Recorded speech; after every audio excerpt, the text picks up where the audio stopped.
sila kahayop. O, ito pa isang kahayupan nila. O, binigyan si Harry Roque at 11 iba pa. Inilagay sa immigration lookout bulletin.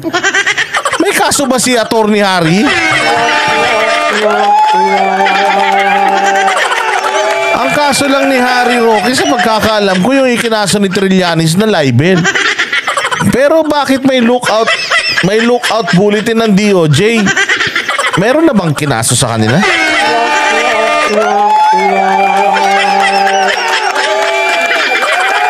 Meron na bang meron na bang ewan ko bakit ano ba itong mga balita na to? Sige nga, pakinggan nga natin to. Alam mo, grabe na talaga sa Pilipinas, no? Sobrang pagkadiktador naman, takin mo ha. Ikaw, meron kang right to travel. O bilang isang citizen, kasama yun sa yung basic human rights. Yung right to travel, right to this, right to that. O karapatan mo yun na makabiyahe. Ngayon, hindi ka naman naka-hold departure order. Naka-lookout bulletin ka. Ibig sabihin, kailangan alam ng immigration natin kung saan-saan ka nagpupunta. At kailangan alam ng gobyerno natin kung saan-saan ka nagpupunta. Yun yung lookout bulletin. Hindi ka naman sa hindi pinapayagang magbiyahe, pero alam nila at recorded nila kung saan-saan ka nagpupunta. Ngayon, ang question ko kasi dito, usually ginagawa ang mga ito kapag meron ka ng kaso na matindi. Halimbawa, meron kang kaso na pwede kang tumakas anytime. O, halimbawa, ang kaso mo ganyan, mga murder, mga first degree, second degree, third degree murder. O, yung mga ganyan, yung mga ganyan na mga kaso na talagang mga matitindi, baka hold departure order pa ibigay sa'yo. Pero yung lookout bulletin, karapatan ng tao na umalis ng Pilipinas at magkaroon ng private time. Pero ito, kada aalis ka, kumbaga aalamin ng gobyerno kung nasan ka, saan ka nakatira, Endol.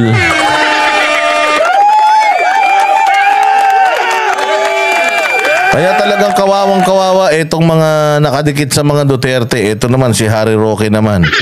Palibasa, hindi nila nagawa yung gusto nilang gawin sa Senado noong nakaraan. So ito naman ang galaw ng DOJ. Diyos ko po, lahat na lang ng staunch na bumabati ko sa gobyerno, lahat na lang may kaso.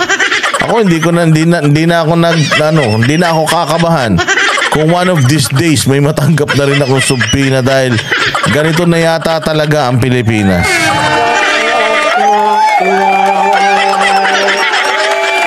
Baka pati Banateros may lookout order na rin. O di puntahan nila ako dito sa bahay. Gusto nila magyakapan pa kami ng 1 linggo eh. Ng lookout bulletin ang Department of Justice sa ilang personalidad na dawit sa investigasyon sa ni-raid na Pogo Hub sa Porac, Pampanga. Kasama sa listahan si Attorney Harry Roque. Nasa frontline ng balitang yan, si Camille Samonte. Naglabas na ng Immigration Lookout Bulletin Order o ILBO ang Department of Justice laban kay dating presidential spokesperson Harry Roque at sa 11 iba pa. Kaugnay ito sa umano'y koneksyon nila sa kumpanyang Lucky South 99, ang Pogo Hub na ni-raid sa... Teka, bakit nakalagay dun sa pang-11 si Banatbay? Bakit nakita mo yung listahan? Bakit may Byron Cristobal dun sa pang-11? Nakita nyo ba? Banatbay, paano yan? Nakalagay yung pangalan mo dun sa may lookout bulletin ng DOJ. Alis pa naman ang alis si Banatbay. Alis si Banatbay, tapos walang hiya naman talaga, oh.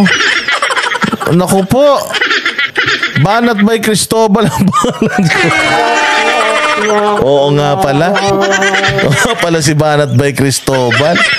Walang hiya na yun. Mag-migrate na tayo, Banatbay. Papayag na lang ako mag-security guard sa Japan.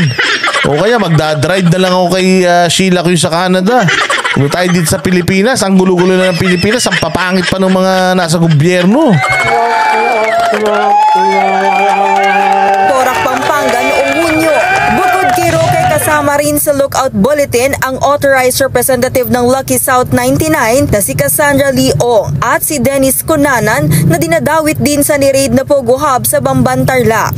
Base naman sa impormasyong nakuha ng DOJ, nakalabas na ng bansa si Cassandra Leong. Kaya minabuti nilang mag-issue ng ILBO para matimbrihan sila kung babiyahe rin ang iba pang person of interest sa kaso. Sa tingin po ng mga otoridad na may... Utang ina mo, nagsasalita ka na naman, mamamatay na naman ba yung amo mo? At nandiyan ka na naman, buhay na yun nung nakaraan ah. Ikaw na naman nagpapa-interview.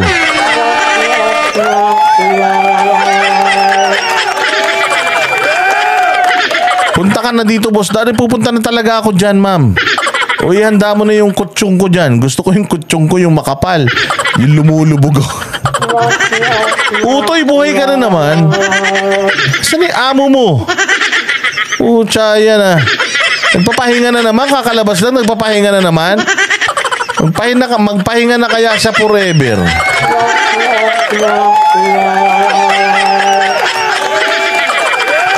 Matagal ka nang nawala. Buhay na yung amo mo. Dati naging kulay talong. Tapos umayos-ayos na yung kulay nung nakaraan. Mayabang na naman eh. Tapos ngayon wala na naman. Ikaw na naman nagsasalita. Walang hiya talaga oh. Pinapagod nyo kasi si SOJ natin eh. Flight risk ho sila. We usually issue a lookout bulletin order for them. Not because we want to restrict their travel, but just so the authorities know, no, na lumabas sila ng bansa or pumasok sila bansa. Sa ngayon, tanging si Cunanan pa lang ang may kinakaharap na qualified human trafficking complaint kaugnay sa Pogo Hub sa Tarlac. Ang ibang pangalan na nasa lookout bulletin, person of interest pa lang. Person of interest pa lang? Ang ina niyan, tapos meron ng lookout order, kung di ba naman kayo mga loko-loko? Ito naman si Pastor Apollo Hibuloy. Akusado pa lang, hindi nyo pa nga nahuhuli, hindi nyo pa nga nagsisimula yung kaso, hindi pa nga sumasalang sa korte, hindi pa naaarin. Tragis yan. Freeze yung assets? Ganyan na ba talaga tayo ka tarantado para labagin natin yung batas ng harap-harapan?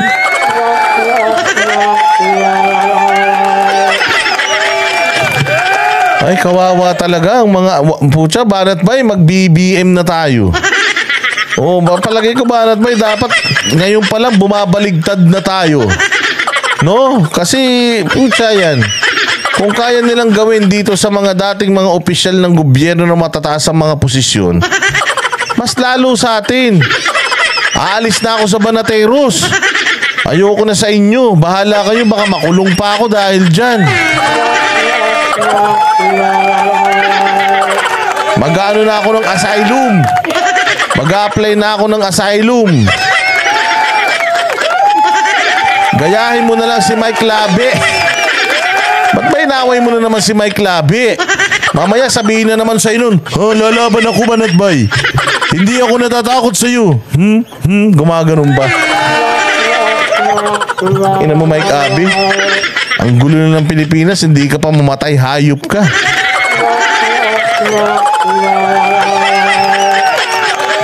Minabuti raw ilagay sa ILBO habang gumugulong ang investigasyon. Ayaw naman po natin na sa gitna ng investigation, bigla na lang silang aalis at hindi natin alam. We want to make sure that the investigation... Gago. Isaran nyo na yung airport para wala nang umalis dito, mga punyeta kayo.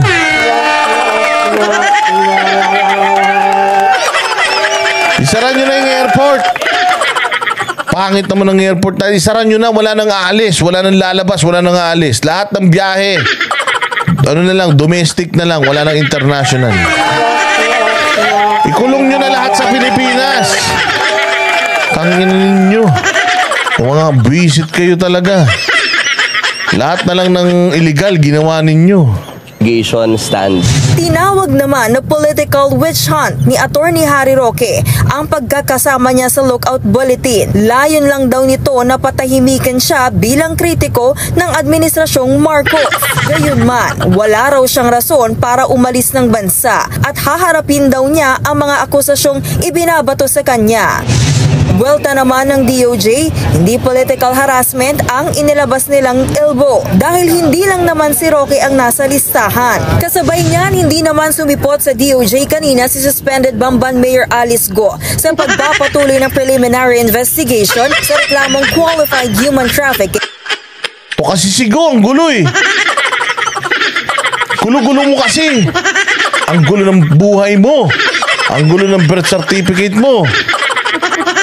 Wala kang pagkakakilanlan. Ang gulo-gulo mo, hindi mo alam lahat. Nasa farm. Ay na kayo nagkakagulo rito sa Pilipinas dahil sa'yo.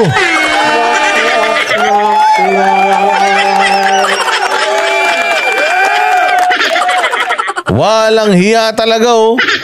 Hindi daw harassment, putang ina yan, hindi harassment, lahat lang na nakadikit kay Duterte. Taragis talaga oh. Oy, sa 2025, putang ina lahat ng mga lahat ng mga hindi Duterte, putang wag natin iboto ha. Oo.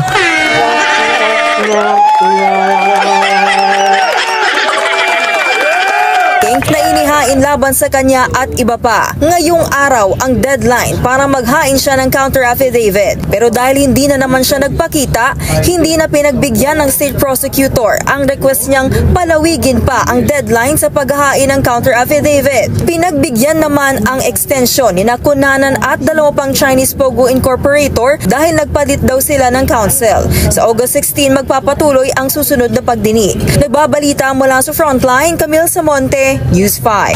Mga kapatid, Lucy Cruz Valdez.